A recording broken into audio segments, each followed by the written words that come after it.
Mfahamu Dr. Tulia Ackson.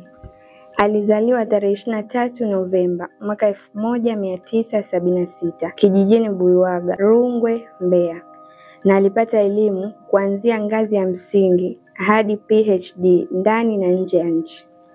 Kabla ya kuingia kwenye siasa, Dr. Tulia Ackson alikuwa mhadhiri wa Chuo Kikuu cha Dar es Salaam na baadaye mkuu wa shule kuu ya sheria ndani ya chuo hicho.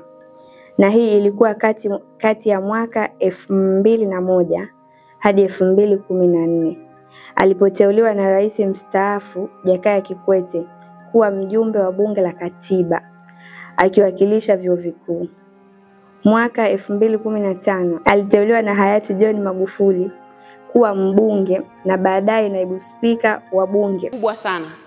Sasa hiyo ahadi ulioitoa hapo kuhusu kituo cha Mpuguso na cha Isongole, wadau wameendelea kuchangia ndio, lakini sijasikia namna ambavyo serikali imejipanga, kwa sababu umesema milioni 100 ambazo zitatoka katika mapato ya ndani. Hayo yamekuwepo kila wakati. Asante sana.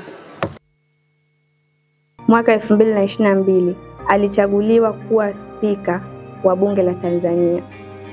Mnamo Oktoba 27 mwaka 2023 aliandika historia ya kuchaguliwa kuwa rais wa Umoja wa Mabunge Duniani IPU huko Luanda, Angola, akiwa mwanamke wa kwanza kutoka Afrika Mashariki kushika wadhifa huo. Jahazi TV.